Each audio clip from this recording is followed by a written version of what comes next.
Assalamualaikum warahmatullahi wabarakatuh. Halo guys, kembali lagi bersama saya Bobby Herian.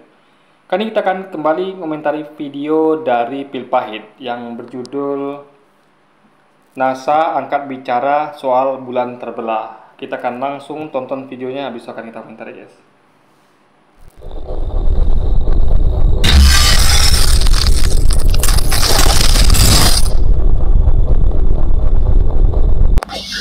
Seperti biasa, saya temukan lagi video yang lucu sekaligus ngawur. Kali ini temanya tentang bukti bahwa bulan pernah terbelah. Looking at the low-grade sparks in detail, they actually reflect the crustal materials of the moon being pushed together, breaking, and being thrust over one another.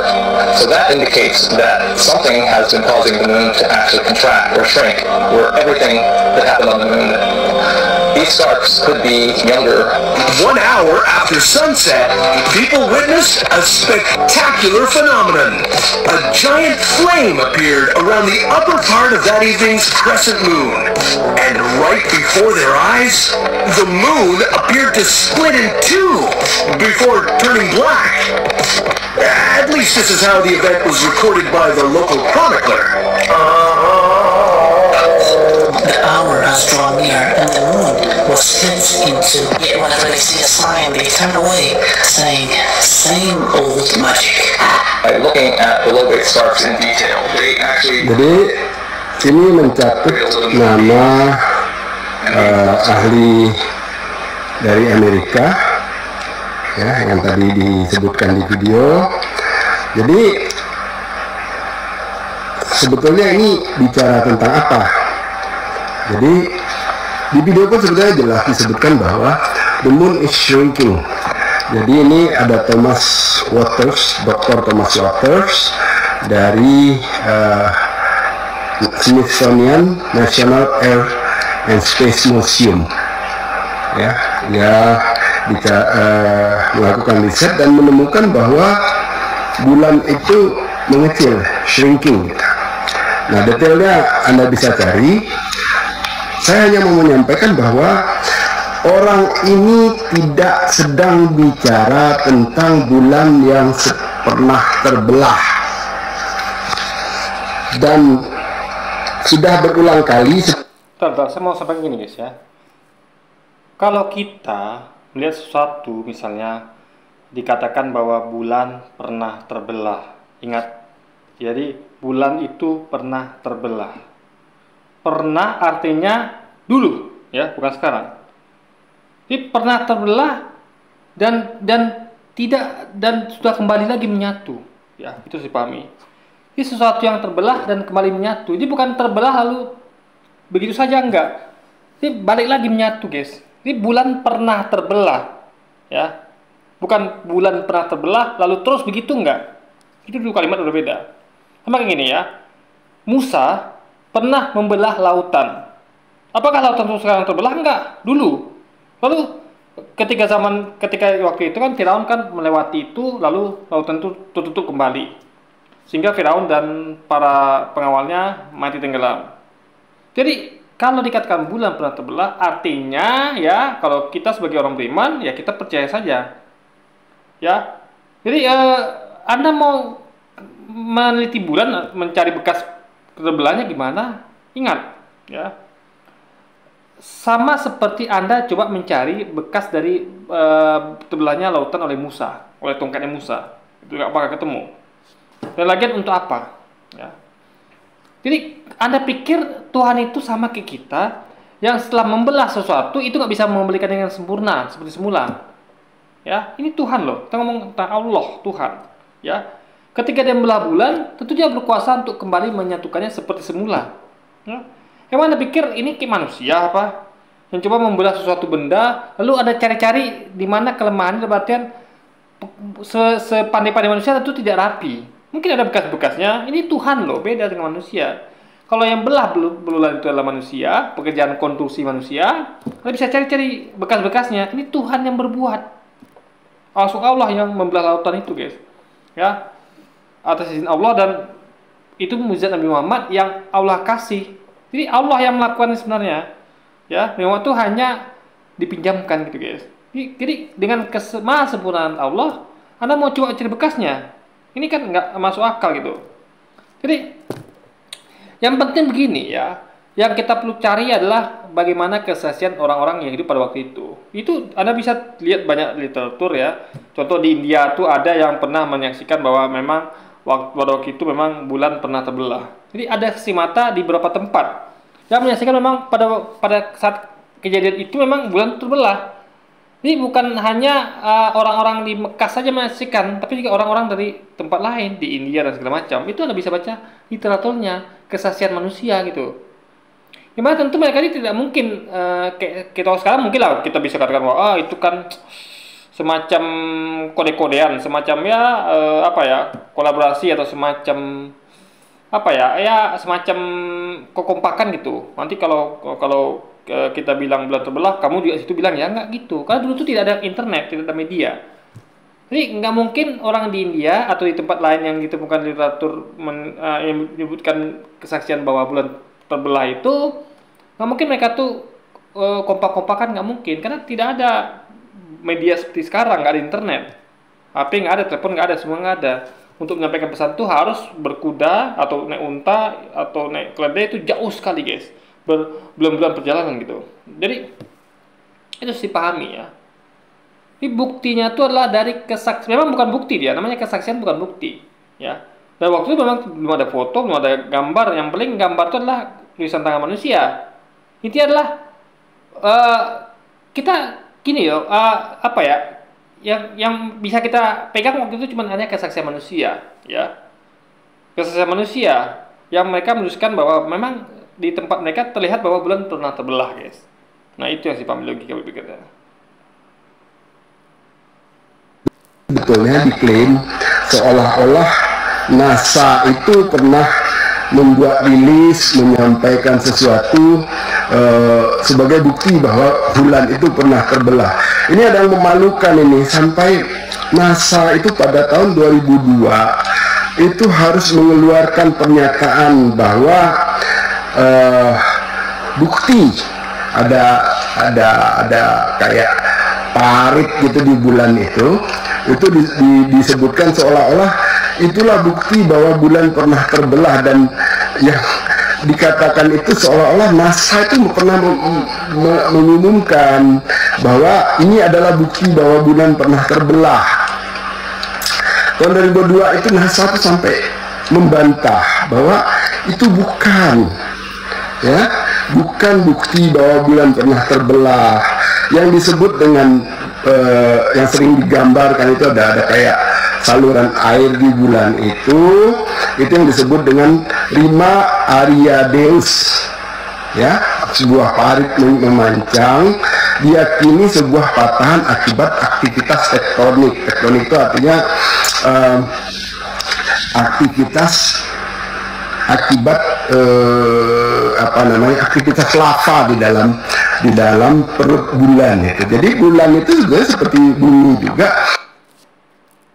Satu lagi mau saya sampaikan ya.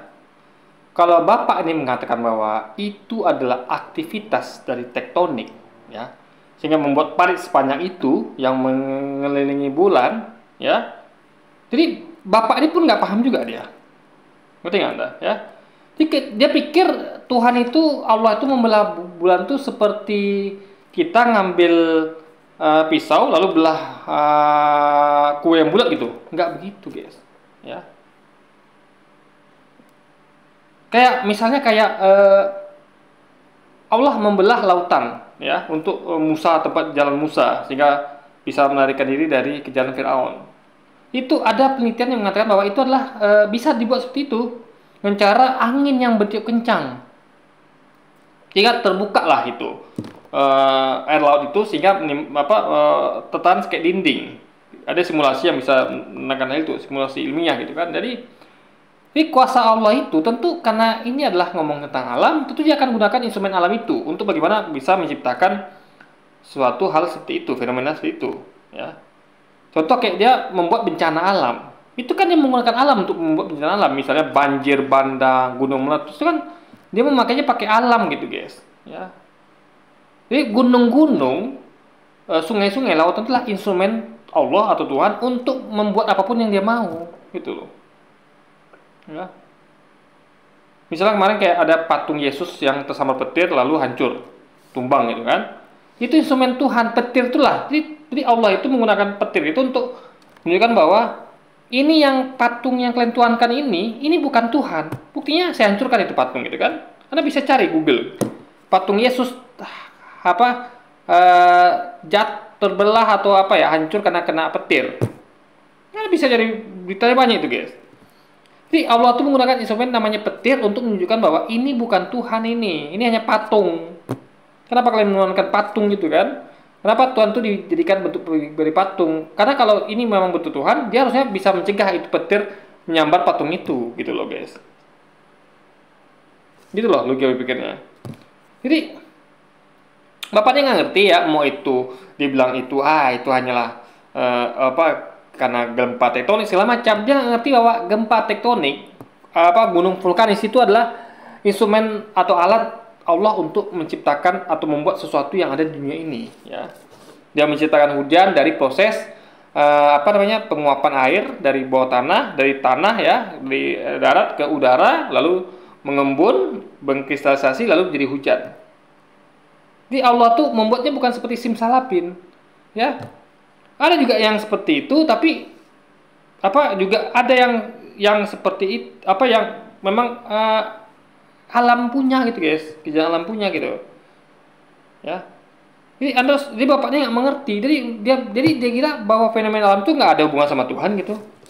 Banjir bandang, bencana alam, gunung meletus, dia pikir nggak ada campur tangan Tuhan, salah besar dia.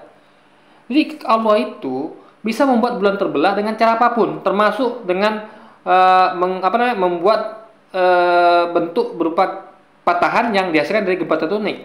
Itu adalah perbuatan Tuhan. Gitu guys, pernah terjadi dulu gitu kan. Jadi ini bisa menjadi salah satu indikator meskipun belum jadi yang valid gitulah, ya kan. Nah sekali lagi bagi saya itu gak penting ya, bagi kita orang beriman itu gak penting, karena kalau Tuhan itu membuat suatu terbelah, apalagi bulan yang begitu besar, tentu dia akan bisa membalikannya dengan sempurna, atau mungkin dia ingin nampakkan sisanya bisa dengan dengan terbentuknya parit yang sangat panjang dan besar itu yang mengelilingi bulan, ya. Dan itu adalah mau apapun itu, dari mau gempa tektonik dari apa yang penting itulah perbuatan Tuhan, ya. Karena Tuhan yang menciptakan itu semua. Tuhan yang menentukan bahwa ini adalah waktunya untuk gempa tektonik. Ini adalah waktu untuk banjir. Tuhan perintahkan bahwa air meluaplah gitu. Itu Tuhan perintahkan semua. Sudah disetting Tuhan seperti itu. Apapun di dunia ini adalah atas pengetahuan dan atas perintah Tuhan, gitu guys. Ya. Karena alam ini itu tidak suatu yang otomatis, bukan suatu hal yang tanpa kontrol alam ini. Apapun itu, mau hujan, mau badai, itu semuanya atas kehendak dan atas sepengetahuan Tuhan sendiri, guys. Entah itu untuk menguji manusia, entah untuk menghukum manusia, atau untuk mengazab manusia, gitu kan? Atau sebagai peringatan agar manusia itu ingat bahwa kita nih di dunia ini nggak punya kekuasaan. Anda mungkin bisa membuat istana yang besar, gitu kan, tidur di dalam istana dengan aman, ada pengawal segala macam. Tapi sekali istana itu dihantam gempa bumi atau angin puting beliung, hancur. Sehingga tidak ada manusia yang sombong harus ke bumi. Jadi Allah itu menciptakan instrumen itu adalah untuk menghilangkan kesombongan manusia dari bumi. Tapi tetap saja ada manusia yang sombong gitu, yang nggak tahu diri, ya kan, meskipun sudah diperingatkan berkali-kali gitu kan. Berasal dari sesuatu yang panas kemudian mendingin, ya. Di dalam sana masih panas seperti bumi, jadi ada aktivitas tektonik itu. Nah, satu sampai membantah itu. Ini banyak sekali resetan. Ini kan itu kan terbelah itu kan parit itu kan garis ya. Jadi kalau kita belah sesuatu itu ada garis tentunya. Karena membelah itu kan berarti menggaris gitu guys. Ya, entah bagaimanapun caranya, entah lewat gempa tektonik atau apapun itu. Ini Bapak ini nggak paham bahwa gempa tektonik adalah salah satu instrumen Tuhan untuk menciptakan sesuatu, untuk membuat sesuatu gitu, ya kan? Ini dia kira bahwa itu gempa tektonik itu adalah perbuatan setan apa? Enggak. Setan tidak mampu membuat gempa tektonik, nggak mampu. Itu semuanya karya Tuhan, gitu guys. Apa mau jadi pada dunia ini alam semesta ini, mau gempa bumi, mau ngintip, topan, beliung, segala macam, petir, badai, itu adalah atas kehendak Tuhan dan atas perintah Tuhan dan atas skema yang sudah Tuhan tentukan. Dan itu sudah atas rancangan Tuhan dan atas pengetahuan Tuhan. Tidak ada yang satupun yang luput dari pengetahuannya. Itu yang Bapak ini nggak pahami. Dikira alam ini bekerja dengan sendiri gitu. Enggak, itu pikiran orang ateis. Orang beriman akan meyakini bahwa alam ini tidak bekerja secara sendiri. Ada yang menggerakkannya, ada yang mengendalikannya, ada yang menyusunnya, ada yang menskemakannya, guys. Jadi apapun itu, ya, kalau Anda mengatakan bahwa oh itu kan terbelahnya atau berkas terbelahnya adalah bukan dari pekerjaan Tuhan, tapi adalah dari gempa tektonik. Dia ngerti bahwa gempa tektonik itu adalah pekerjaan Tuhan juga gitu loh. Atas kehendak Tuhan itu. Tuhan itu Maha Kuasa, dia mampu membuat apapun, gempa tektonik, angin puting beliung, itu Tuhan mampu membuat hal itu gitu loh. Ya kan? Jadi ini orang nggak ngerti. Jadi dia tuh kira bahwa gempa tektonik, aktivitas gunung api itu adalah bukan kuasa Tuhan. Enggak gitu. Semua itu atas kuasa Tuhan. Bencana ada di alam semesta ini semua itu atas kehendak Tuhan, guys, ya. Bukan plesetan, ya, sesuatu yang tidak dikeluarkan NASA diklaim sebagai dikeluarkan NASA tentang bulan pernah terbelah itu. Ketika NASA mengatakan bahwa ada parit yang terbentuk, ya, bahwa itu adalah dari aktivitas gempa tektonik, ya, itu ada semacam indikasi yang bisa kita gunakan sebagai awal bahwa ada sesuatu, ya, yang kita sebut sebagai entitas yang bernama Tuhan, yaitu Allah itu, yang membuat adanya gempa tektonik di bulan, sehingga membuat parit itu yang di indikator bahwa bulan itu terbelah dulunya, guys. Nah, jadi bisa jadi Allah menyisakan parit itu nggak nutup dengan sempurna celah itu, biar misalnya itu berpikir, oh ternyata Tuhan itu membuat bulan terbelah dengan cara adanya gempa tektonik, gitu loh. Ini Anda berpikirnya seperti apa Tuhan membuat bumi terbelah, bulan terbelah? Apa Tuhan itu memotongnya dengan pisau kue? Kan nggak begitu, ya. Salah satunya bisa dengan cara gempa tektonik itu, guys, gitu loh. Ya. Itu yang harus dipahami logika pikirnya. Saya tuh bingung sebetulnya, orang-orang ini mau apa sih? Mau menunjukkan bahwa agama saya itu benar loh, sudah dibuktikan oleh sains loh, ya kan? Tapi yang mereka pakai, yang mereka klaim sebagai bukti itu bohong. Nah, ini kan bisa bermakna sebaliknya, bahwa agama saya itu bohong loh. Ini Bapak ini yang nggak ngerti logikanya. Dia kira Tuhan itu semacam manusia yang memotong bulan tuh dengan pisau kue gitu.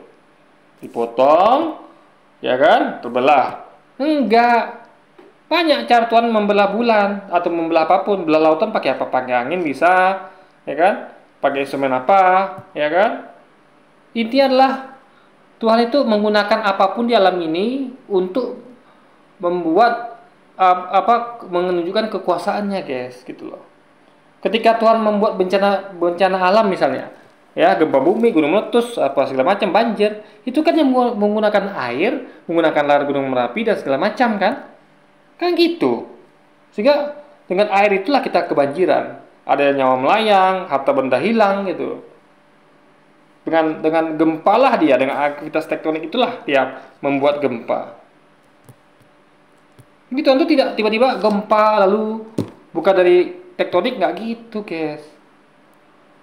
Ini alam ini adalah instrumen dia untuk menunjukkan kekuasaannya, ya. Kalau Anda mengatakan sesuatu, oh ini loh buktinya, tapi ternyata bukti itu bohong, maka Anda sedang mengatakan bahwa yang Anda coba buktikan itu bohong. Kok bisa orang beragama dengan cara begitu? Sebenarnya ini soal sederhana. Apa yang dikatakan oleh Quran? Orang beragama dengan akal. Kita berakal. Bapak ini tidak. Bapak ini tidak berakal. Dia membayangkan Tuhan itu ya sama kayak apa ya? Ya itulah belah.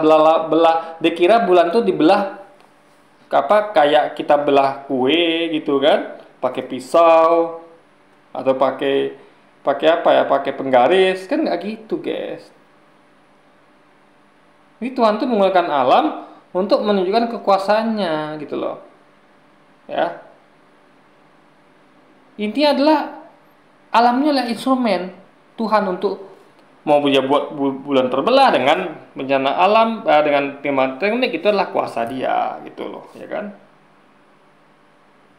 Katakan oleh hadis itu diyakini saja, kalau nggak ketemu penjelasan akalnya ya Anda mau meyakini, yakini aja, nggak perlu berbohong untuk membuktikan bahwa keyakinan Anda itu benar. Sayang sekali ya. Ini kita sedang sedang mencari indikasi ya, bahwa misalnya bulan pernah terbelah. Itu salah satunya pari-pari yang terbentuk itu ya. Ini sebenarnya gini loh, kalau sebenarnya saya katakan begini ya, misalnya kayak kita mencari indikasi bahwa misalnya pernah terjadi banjir, misalnya kayak di tempat saya bilang itu pernah terjadi banjir, kayak tinggi sekali banjirnya gitu kan. Nah itu kita bisa mencari bekas-bekasnya ya, misalnya tanahnya masih basah, atau misalnya ya sampah berserakan, karena tentu sampah-sampah itu kan terbawa sama air gitu ya. Nah saya tanya sekarang, itu yang membuat air itu datang siapa? Ya Tuhan, ya Allah. Nggak mungkin air itu datang sendiri ya. Itu ada perintah dan pengetahuan Tuhan guys. Itu Tuhan tuh menggunakan air itu untuk instrumen dia untuk membuat banjir gitu loh ya. Jadi nggak mungkin Tuhan tuh menggunakan bukan nggak mungkin ya, maksudnya tuh kan itu alami, natural ya. Kan memang kuasa Tuhan seperti itu. Apa dia buat banjir dengan api gitu kan? Itu nggak make sense. Meskipun sebenarnya Tuhan itu bisa buat seperti itu. Tapi yang jelas adalah Bapaknya mengerti bahwa alam ini adalah instrumen Tuhan untuk menciptakan sesuatu. Ya, dia sudah menciptakan gunung berapi di bulan, ya sudah, dia gunakan itu untuk membuat bulan itu terbelah dengan aktivitas tektonik itu guys ya.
Ini begini ya, teknologi manusia itu belum sampai ke situ ya. Ingat, teknologi kita hanya kayak sekarang saja nih, belum ada yang bisa menembus bumi ya, belum ada.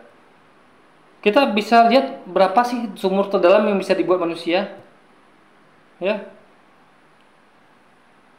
Manusia tuh belum secanggih itu guys ya, sampai sebegitu apanya. Bahkan ada bayangkan ya, jangan lagi kita bukti bahwa Nabi Muhammad pernah belah bulan ya. Bukti bahwa Musa pernah belah lautannya itu belum bisa dibuktikan, belum bisa diketemukan oleh sains itu. Ya, hanya berupa perkiraan, dugaan bahwa mungkin ini caranya Tuhan itu, Allah itu menciptakan angin yang berembus kencang sehingga lautan Toshima. Kan baru sebatas itu. Tapi ditemukan bukti-bukti secara spesifik yang mana tempatnya di mana, laut sebelah mana. Ya, enggak gitu. Intinya adalah gini lah. Sesuatu yang pernah terjadi itu yang penting Tuhan sudah informasikan sebelah kita. Itu loh. Sudah Tuhan informasikan kepada kita, sebagai orang beriman kita wajib percaya. Dan kita tentu menghubungkan dengan yang lain, ya. Kita melihat bahwa apakah di seluruh agama ini masuk akal, ya? Di dalam sebuah agama itu ada hal-hal yang nggak masuk akal. Itulah disebut dengan mukjizat, disebut dengan misalnya kayak penciptaan surga dan neraka itu kan tidak masuk akal. Karena tidak ada orang yang pernah menemukan adanya surga dan neraka itu, ya. Atau belum ada orang yang pernah ke alam gaib, belum ada, gitu. Atau orang yang ke alam kubur belum ada. Tapi apakah karena belum ada orang menemukan sains, apa lalu kita nggak percaya? Kan nggak begitu. Ya. Intinya adalah yang penting itulah informasi dari Tuhan dan kita lihat dari yang lain, ya. Ini misalnya gini, contohnya misalnya gini. Kayak ada orang yang misalnya gini, contoh kayak kita misalnya kayak pakar ekonomi. Dia berilmu, dia menceritakan banyak kasus, ya. Dia bilang bahwa ekonomi kita sekarang bertumbuh, berapa banyak orang belanja segala macam. Jadi saya terangkan dengan jelas dan meyakinkan dan ilmiah tentang keadaan ekonomi sekarang. Lalu ketika dia menjelaskan sesuatu yang akan datang, meskipun belum terjadi, kita bisa percaya. Tingkat kalkulatornya tinggi. Kenapa?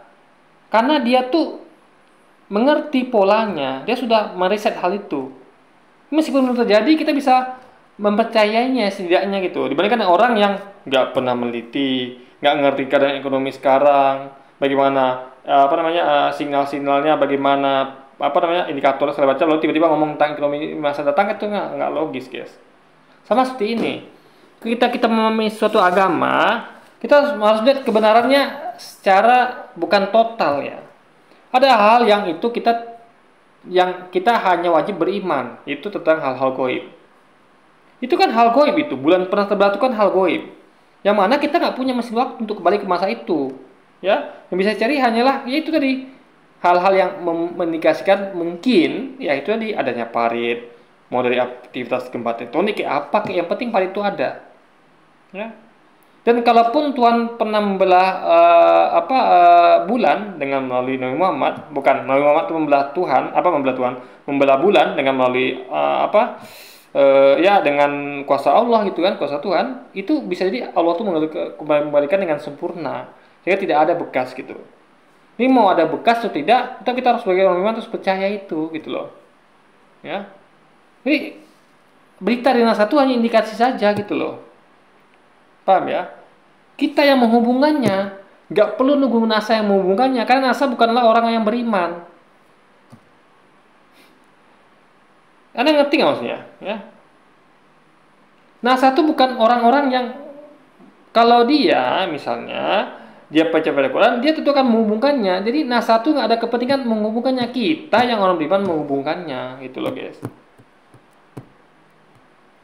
Paham ya? Kita yang menghubungkannya, bukan NASA. NASA nggak punya kepentingan untuk itu. Jadi segala informasi yang NASA berikan, kita yang mengolahnya, gitu loh. NASA yang punya kepentingan, oh ini bukti dari Al-Quran bahwa bulan pernah terbelah, atau hadis bulan pernah terbelah, itu NASA yang punya kepentingan. Makanya kita nggak perlu menunggu atau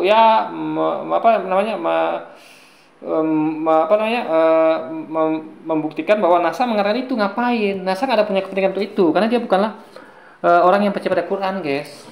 Loh, kita yang beriman yang menghubungkannya, gitu loh. Misalnya kayak ada fenomena, misalnya ya ada ilmuwan menemukan bahwa ada macam di Arab Saudi sudah mulai hijau, sudah mulai ada banjir, sudah mulai subur Arab Saudi, yang itu adalah tanda-tanda akhir zaman. Itu menghubungkan siapa? Bukan ilmuwan, kita yang menghubungkan. Oh, dari data mentah dari ilmuwan ini kita menyimpulkan inilah tanda akhir zaman gitu. Jadi bagian dari klaim-klaim ini adalah kita yang mengklaim sebagai orang beriman. Ya, para ustadz, para ulama, umat Islam, kita yang mengklaim. Karena kita yang beriman, mereka tidak. Ya, itu sepahami. Jadi Anda tidak perlu menuntut atau mencari-cari bahwa NASA membuktikan itu, nggak perlu. Itu bukan kerjaan NASA. NASA itu hanya memberikan informasi mentah, kita yang mengolahnya, orang beriman yang mengolahnya.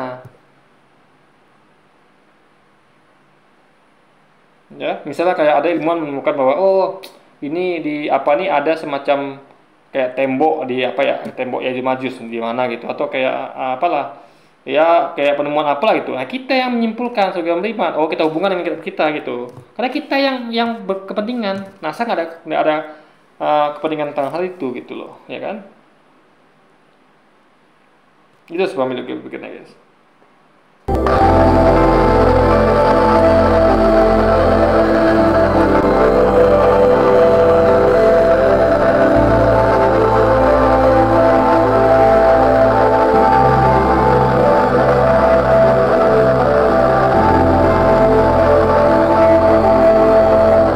Sekali lagi ya, sains manusia itu belum mampu sampai ke tahap itu.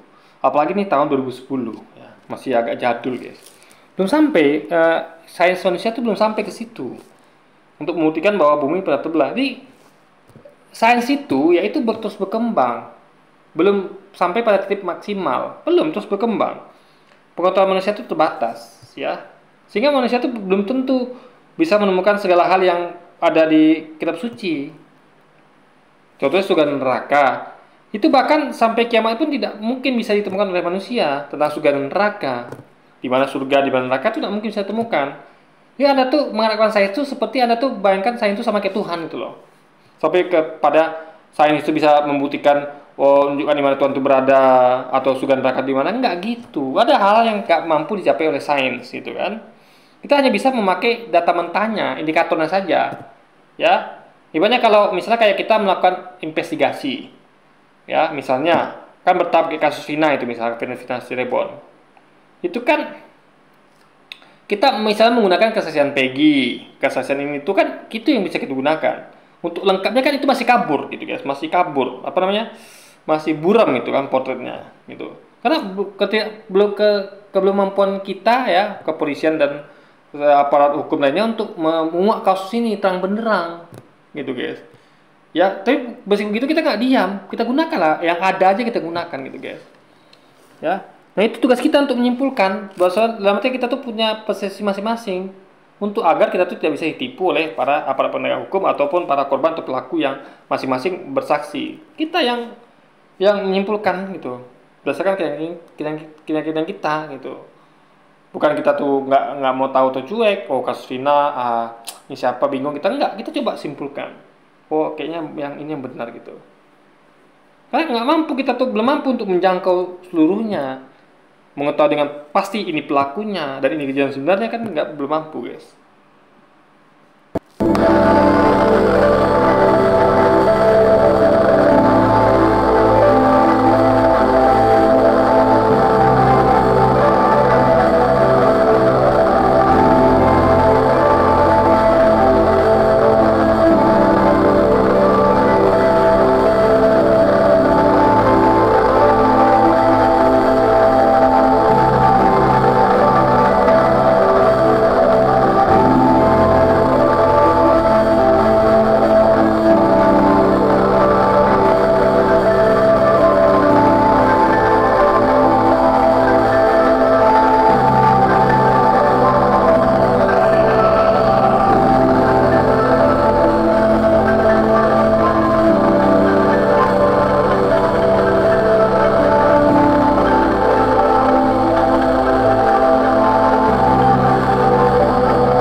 NASA tidak mengatakan bahwa bulan tidak pernah terbelah, ya. Itu bukan jawaban NASA.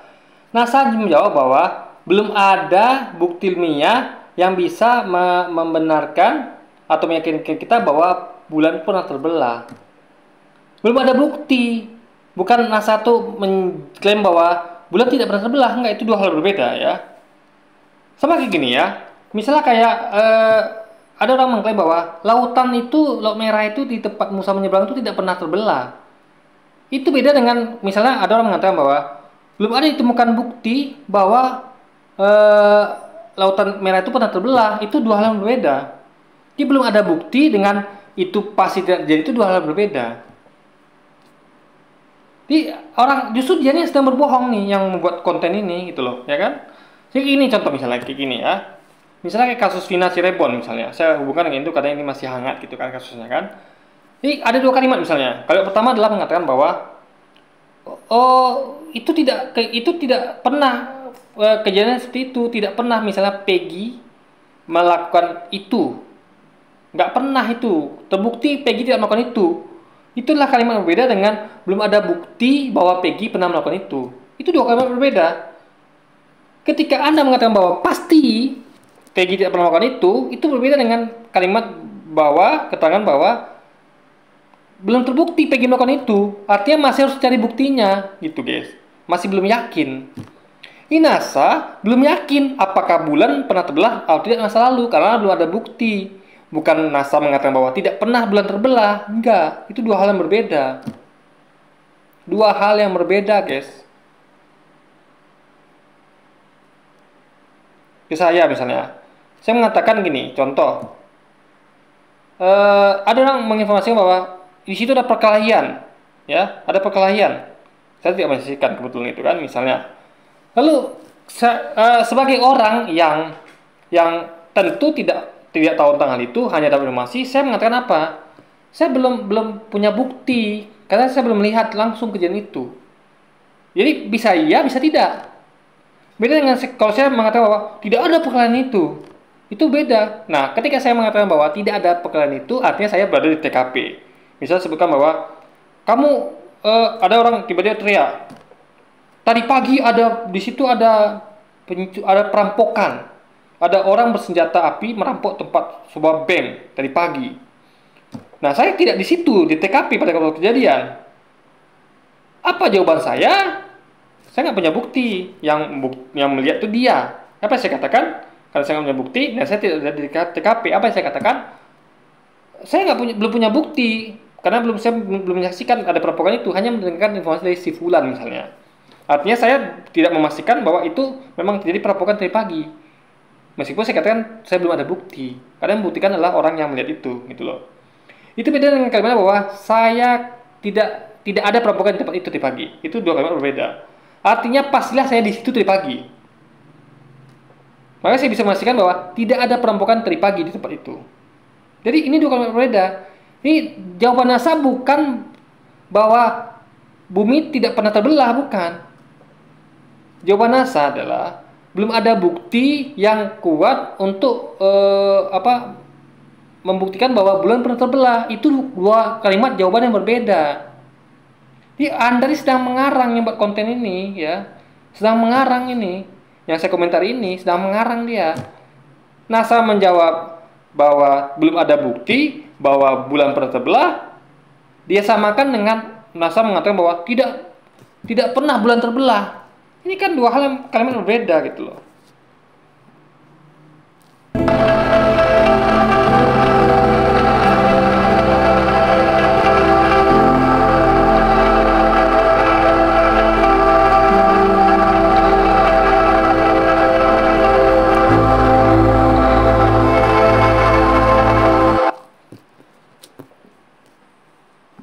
Sebenarnya cekungan yang saudara muslim lihat dalam gambar bukanlah akibat bulan terbelah. Bulan terbelah atau apapun yang terbelah itu adalah banyak caranya. Termasuk satunya adalah hasil pergeseran pada lempengan bumi kita. Ini yang dipahami oleh orang ini. Apapun itu yang bisa membuat sesuatu terbelah adalah bisa. Jadi gini loh, kita bukan berarti bulan ini terbelah harus dengan cara begini, enggak. Makanya ada yang menentukan.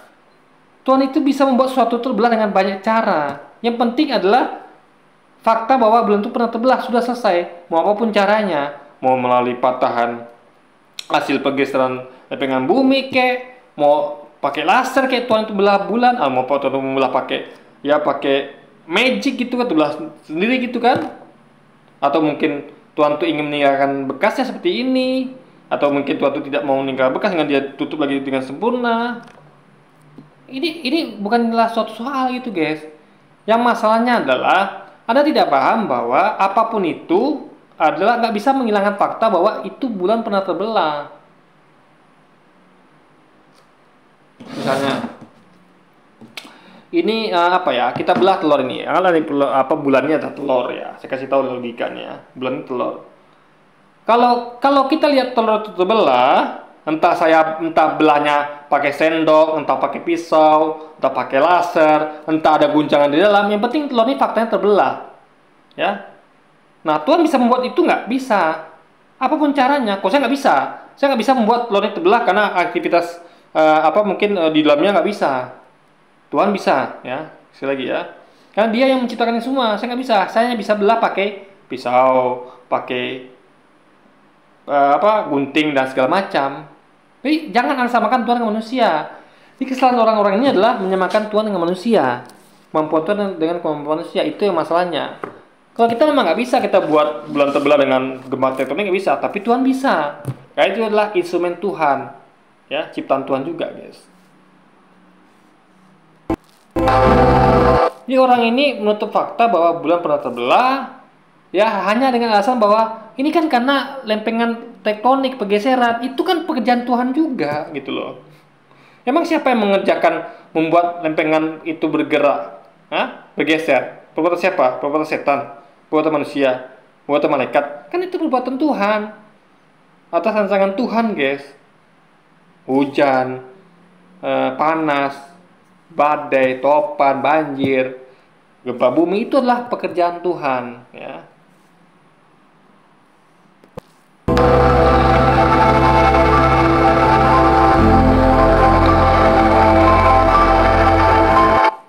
Dan hal tersebut adalah hal yang alamiah, bukan suatu mukjizat.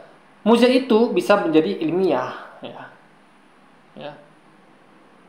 Gini, kan yang nggak masuk akal adalah bulan terbelah, karena kita tidak pernah melihat suatu bentuk, entah bumi paling itu berbelah, kita belum pernah lihat gitu kan. Suatu hal yang kayaknya belum pernah, karena sesuatu yang belum pernah kita lihat gitu loh, ya, kecuali saksi mata yang di beberapa tempat itu, ya. Dalam artian itu adalah suatu hal yang kayaknya mustahil deh, ya. Teknologi nggak bisa buat itu misalnya gitu loh, tapi Tuhan bisa buat apapun itu, ya. Jadi alamiah, dia bukan tetap pada alamiah apa tidaknya. Contoh misalnya, Tuhan bisa loh buat lautan terbelah dengan cara alami. Misalnya dia ada angin yang bertiup kencang, kan itu kan sudah dibuktikan oleh sains, ya. Cara membuat lautan terbelah itu bisa, ada simulasinya. Ditiupkan angin yang sangat kencang sehingga menggeser, membuka air itu sehingga itu menjadi dinding, bisa. Ya. Kalau nggak percaya coba aja, Anda buat kayak di ember, ada tiupkan angin kencang yang bisa membuat itu membelah itu air, ya. Contoh saja ya sederhana, misalnya kayak kapal boat lewat, speedboat lewat itu minimal sekitar berapa senti atau meter itu air itu terbelah, guys, meskipun nggak sampai dalam. Akibat apa? Akibat dari badan kapal boat yang lewat. Itu ilmiah nggak? Ilmiah. Tapi tidak menghilangkan fakta bahwa memang air itu terbelah karena akibat dari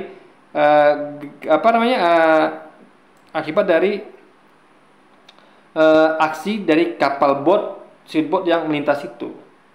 Ini fakta itu tidak bisa dihilangkan hanya karena itu kan karena kapal boat yang lewat.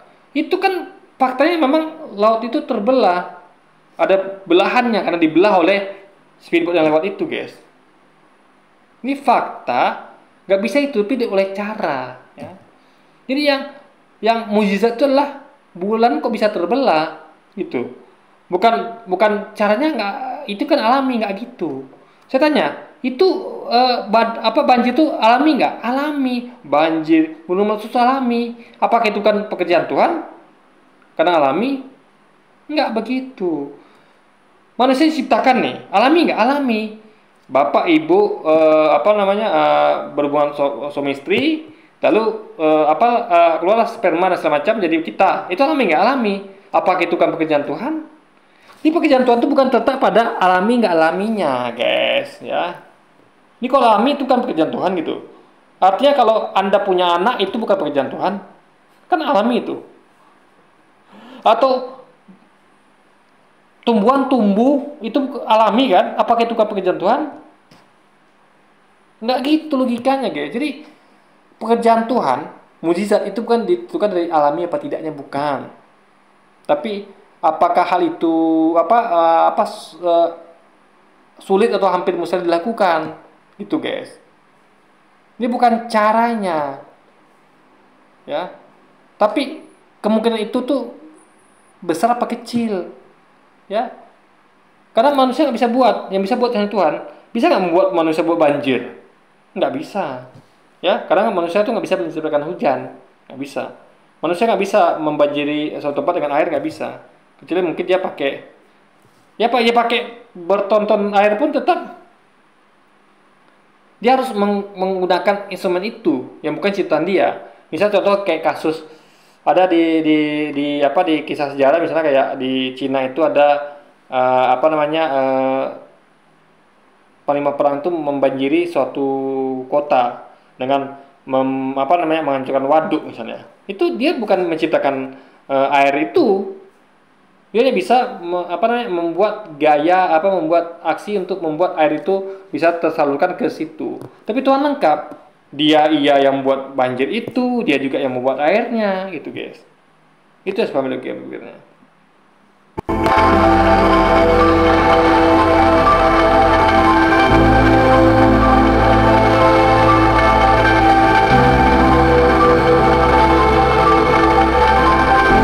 A newly published study using images from NASA's Lunar Reconnaissance Orbiter revealed tantalizing hints that the Moon has slightly shrunk in the recent geologic past, and in fact may still be actively shrinking today. The research, led by Dr. Tom Waters from the Smithsonian National Air and Space Museum, involved searching thousands of lunar images for specific fault structures called lobate scarps. We know the moon is shrinking by looking at the lobate scarps in detail. They actually reflect the crustal materials of the moon being pushed together, breaking, and being thrust over one another. So that indicates that something has been causing the moon to actually... Nah, sesuatu itu apa? Pekerjaan Tuhan. Ya. Itu pekerjaan Tuhan, guys. Kecuali Anda tidak beriman. Kalau kita itu jadi dengan sendirinya, tidak. Itu atas pengetahuan Tuhan dan atas kehendak Tuhan. Apapun yang terjadi dalam semesta ini adalah atas pengetahuan Tuhan dan atas kehendak Tuhan. Jadi fakta itu tidak bisa ditutupin hanya dengan caranya begini, enggak. Apapun caranya, tetap fakta nggak bisa dibantah, guys. Contract or shrink. Finding that the lobate scarps are globally distributed indicates that contraction of the lunar surface is happening on a global scale, and this is critical knowledge to understand the geologic history of the Moon. The next steps in this research will be to more accurately assess the age of these scarps, to help determine how geologically active the Moon might still be today. What's exciting about these findings for me is that the moon is not a dead body. It's not an object where everything that happened on the moon happened billions of years ago. These scarps could be younger than a billion years. They could be, in fact, as young as a couple of 100 million years old, or they could be even younger than that. And that means... Ini lebih muda dari beberapa ratus tahun, guys. Ya. Bulannya aktif. Nah, yang membuat bulan aktif siapa? Ya Tuhan yang membuat bulan itu aktif. Ya. Jadi segala sesuatu yang jadi dalam semesta itu harus kehendak Tuhan dan perbuatan Tuhan. Ya. Jadi nggak mungkin Tuhan itu tidak ada campur tangan di dalamnya. Jadi pandangan Bapak itu salah. Ya. Salah. Justru dia yang sedang berbohong. Dia mengatakan bahwa ini kan alami. Ya alami itu juga pekerjaan Tuhan. Tuhan menciptakan sesuatu dengan alami. Dia menciptakan kita dengan cara alamiah, dengan hubungan suami istri. Ada juga dia menciptakan manusia itu nggak alami. Contohnya Yesus. Jadi Ada yang alami, contohnya kita dilahirkan dengan normal, bapak ibu ada. Ada yang nggak alami, contohnya Yesus, nggak ada bapak ibu, itu nggak alami. Yang nggak ada bapak, hanya ibu, itu alami. Ya, itu nggak alami guys. Karena alaminya adalah harus ada bapak dan ibu, harus ada pertemuan sperma dengan sel telur. Ini kasus Yesus tuh nggak alami, kasus Adam nggak alami, tapi selebihnya alami. Apakah Anda karena alami Anda katakan itu bukan pekerjaan Tuhan? Kan nggak begitu. Ini baik penciptaan Yesus melalui ada ibu yang nggak alami itu, yang harusnya ada bapaknya juga, yang harus ada sperma ketemu sel telur, atau penciptaan Adam yang itu lebih alami lagi karena nggak ada keduanya, nggak ada sperma ketemu sel telur. Lalu Anda katakan itu pekerjaan Tuhan. Lalu yang manusia yang alami ke kita ini ada bapak ibu nggak pekerjaan Tuhan? Kan nggak gitu logikanya. Ini bukan terletak pada alami atau tidak alaminya. Ya. Itu sih kami logika. Jadi semua itu yang mau alami, mau tidak, itu adalah pekerjaan Tuhan. Semua yang berhubungan instrumen alam semesta adalah pekerjaan Tuhan. Kecuali Anda yang buat sendiri. Misalnya, Anda mencangkul tanah, itu pekerjaan Anda, bukan pekerjaan Tuhan. Lalu katakan bahwa itu yang nyangkul tanah itu adalah Tuhan. Enggak, itu Anda yang nyangkul tanahnya. Tapi kalau patahan geologis itulah pekerjaan Tuhan, bukan pekerjaan manusia. Manusia nggak bisa membuat lempengan itu aktif, nggak bisa. Itu pekerjaan Tuhan. Sesuatu yang tidak dikerjakan manusia seperti mencangkul, mengarit, itu adalah pekerjaan Tuhan, guys, gitu loh. In geologic terms, the moon is active. To learn more about this story, visit the homepage for the Lunar Reconnaissance Orbiter at www.nasa.gov/LRO. Tapi NASA malah membuktikan bahwa bulan pernah terbelah, seolah-olah pernah dilas. Bulan itu. Ini beda ya. Ketika kita mengatakan bahwa NASA membuktikan bahwa bulan pernah terbelah, itu bukan berarti NASA mengklaim bahwa bulan pernah terbelah. Itu dua hal berbeda. Ngerti ya? Misal gini. Misalnya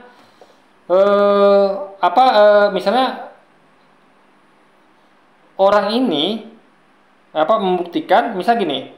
Ada orang yang sedang merekam. Misalnya saya lagi merekam suatu tempat. Nah, saya nggak menyadari bahwa di rekaman saya itu ada suatu di latar belakang yang saya itu tidak nampak. Misalnya ada penampakan, misalnya ya, penampakan apalah gitu. Saya nggak nampak. Lalu saya publikasikan video saya di YouTube misalnya. Lalu ada orang-orang, kan ada tuh orang-orang yang kepo lalu mencari, oh nyata ini ada penampakan loh. Saya nggak sadar bahwa ada penampakan. Saya melihat ini biasa gitu loh. Nah, orang ini mengatakan bahwa saya telah membuktikan bahwa ada penampakan. Maksudnya apa? Bukan saya mengklaim bahwa ada penampakan, tapi video saya itu yang membuktikan ada penampakan. Gitu loh.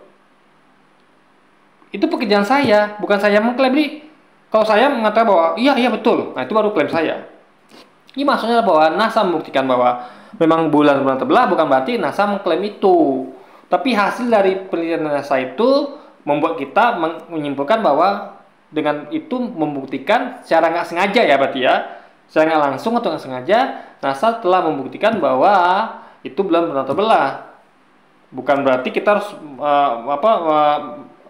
Anda menyamakan bahwa NASA mengklaim, itu dua hal berbeda. NASA mengklaim bahwa bulan pernah terbelah, itu beda dengan NASA membuktikan bahwa bulan pernah terbelah. Dua hal berbeda. Ya. Jadi Anda harus memahami itu, guys. Jadi jangan pernah menyamakan sesuatu yang berbeda. Tuhan dengan manusia. NASA membuktikan dengan NASA mengklaim, itu dua hal berbeda.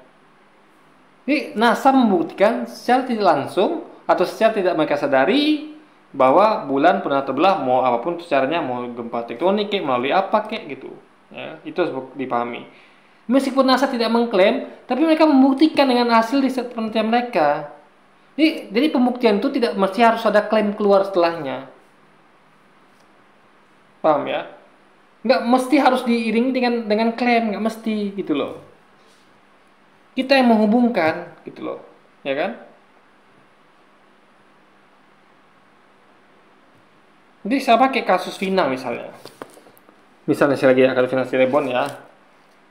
Jadi hasil dari pekerjaan penyidik atau penyidik pengacara maupun saksi maupun apapun itu ya yang di salah pakai Guntur sana itu adalah kan kita bisa pakai hasil kajiannya, penelitiannya, penyelidikannya untuk kita menyimpulkan. Kita nggak perlu nunggu klaim dari mereka. Mereka mungkin mengatakan bahwa bukti belum lengkap. Kita belum bisa memastikan bahwa ini memang pekerjaannya pembunuhnya adalah Peggy misalnya. Kita tidak perlu menunggu itu. Kita menyimpulkan sendiri, guys. Ya, gitu loh. Menunggu juga boleh, bisa juga gitu. Tapi ini masalah lain. Sedangkan menunggu tentang terkuatnya kasus Vina aja masih suram gitu kan, belum tentu bisa. Apalagi yang rumit kayak bulan terbelah, Anda menunggu NASA pula mengklaim gitu kan. Ya kita pakai bukti-bukti awal yang NASA gunakan, yang NASA lakukan, NASA ketemukan gitu loh. Yaitu berupa adanya parit-parit itu yang tercipta dari hasil patahan pergeseran dari lempengan itu, guys.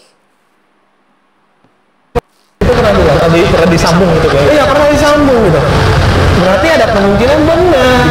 Ada Udah kemungkinan dibelah, dan Al-Quran ini 1400 tahun yang lalu loh udah mengatakan ini gitu. NASA baru sekarang, di abad sekarang gitu. Itu satu.